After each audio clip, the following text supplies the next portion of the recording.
Mr. Ralph Fletcher. Yes. Thank you so much for your time. And start by introducing yourself and what you do at Topco Media. You are the CEO. However, just take us into a day in the life of a CEO at Topco Media. Okay. Hi. Yeah. My name is Ralph Fletcher. I'm the CEO of Topco Media. So at Topco Media, we do a lot of research on the leading companies in South Africa, government departments, and really what we're looking for is what makes great companies. And how do they do good business? And so our research has sort of taken us from things like turnover, profitability, to productivity elements. And I suppose the Alexa is how do you make business better for everyone. And so we look at the past a little bit, we look at what the companies are doing and how they're performing, and then we start unpicking their performance in terms of different metrics. And I think that typically what we used to find is that people are very good at certain things. So people are good at sales, or people are good at marketing, or people are good at customer service. And in fact, what we then saw is a correlation between values, culture, and other elements. So things like gender empowerment, diversity, inclusion, HR. And so we looked at different elements to traditional ones. And I think we put that lens and said, oh, how do we drive business? How do we help entrepreneurs? How do we help other businesses? I think, business is a life cycle and it has different cycles. And generally what you find is both people and organizations, so people in their careers as well as organizations, they go through a different life cycle. So something that's a challenge to you now, someone else has solved. Mhm. And so we have this situation where we want to do well, we want to do better for our customers, we want to do better for our teams. And so it's how do you know what other people have done that's been successful and had their effects? And so we really try and look at that through our awards. And our awards really looks at uncovering the impact that organizations are doing, the measurable impact. Is it transferable? So in other words, if someone spends a lot on something like CSI, that's not really important to us. It's the impact of what they're doing in their CSI initiatives. Are they measuring it? And can it be transferred to other people who maybe don't have the same budget? Were they lucky with the programs they developed in terms of like improving literacy? Or is there something that we can all adapt and improve on? And I think that's where we're really looking for. Mm. And I guess building on what you said, that's why we've got the NetBank Top Empowerment Conference and Awards, and then there's the Standard Bank Top Women Awards. Why are they separate? Yeah, I think, I mean, look, they were linked at one stage many, many years ago.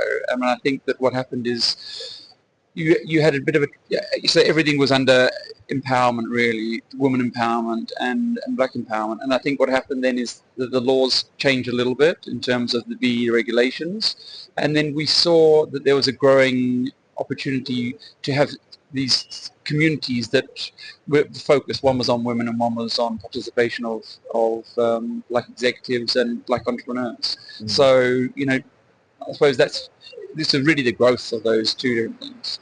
Mm. Okay. And then talk to us about how Topco Media improves the Standard Bank conference year after year. Yeah, I think there's always a big challenge, right? For us and the team. I think the team probably get irritated with me. You ask, what's my daily job? It's probably to irritate my team in terms of challenging them. Yeah. And so I sort of put down big markers that most of us do think is impossible, and we sort of reach it. So, you know, we, an example is that we moved from doing events in person to COVID. We had to move to fully digital, and we did, and we grew our audience from sort of 3,000 to 25,000 digitally, and then we moved back to in person. And so for the last 2 years, we focused on in person, and we've grown our audience to like 1,000 people who are here in person today. And so this year we've merged the online success that we did before with in person. We've got 40,000 registered delegates online, and we've got the 1,000 here in person. So I think it's just, someone said it before, it's like, how do you teach people to dream? Well, I think it's just dreaming and not being scared to fail. But it's funny how when you do dream and you share that dream, it's okay to say it's impossible, it can't happen. But I think giving it a go and Mm. having small movements, small areas of success, and then looking back and showing, have we done this before? Have we done crazy, impossible things before? And yeah, I think that the so why are we able to innovate? I think that we look deeply at our customer. And so not just the standard banks and net banks, they're quite easy to look at and help. It's beyond that. It's actually the customer, the delegate, and it's right, what do they want? How are we going to serve them? What is the challenge they're facing, and how are we best suited to give them the tools to succeed? And that's a conversation, that's understanding your audience, and that's where those online platforms really do help, because there's a communication, there's a two-way communication. Okay, and one of the things that was highlighted at this very conference is that decision makers that are here should not just be here to talk, right? There must be impact. And I wonder what your response is to, perhaps people who've never attended such conferences and say, well, another talk shop. Yeah, What do you say to that? Yeah, I think that we're very mindful of the talk shop and the talking. And I think South Africa does have its challenges with talking and no action. You run a business like ours in the media industry that's changing all the time. You need action, and I think that's one thing we make sure we deliver on.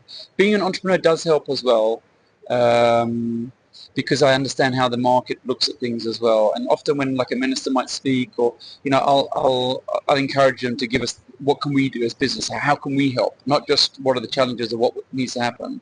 Yeah. I think that as business leaders, there's some easy things that they can do. One of them is clearly empowering your team. Empowerment and transformation these are words that we use in our programs, but they're critical to your life. We should all be transforming, or else, if you're not growing, you're dying. And it's a simple thing in life. And so if you made the choice of life, then you should be knowing that there's going to be some challenges, but you must be growing. And I think back to when I was young, and I was full of hope, full of promise, and someone guided me and believed in me. At the age of 21, I was running about 50 stores in South Africa. I had about 200 people working underneath me, and I was flying all over the place, and so I know what's possible from a young person, because I was that young person, and I believe in young people. So I think believing in your team is critical, and it's nice. It's actually a super rewarding sensation, and believing in young people is amazing. I love seeing young people coming through and being given opportunities. They're grateful, they got the energy. So those two things is critical. I think the job of a leader is to create a culture and to choose the right people, and that's really, it's about setting the values like you would in your house, and setting the tone. And that's like, make sure it's fun, make sure it's honest, and people have got integrity, and make sure people are working and doing their best work and enjoying what they're doing. Thank you so much, really Pleasure. appreciate it.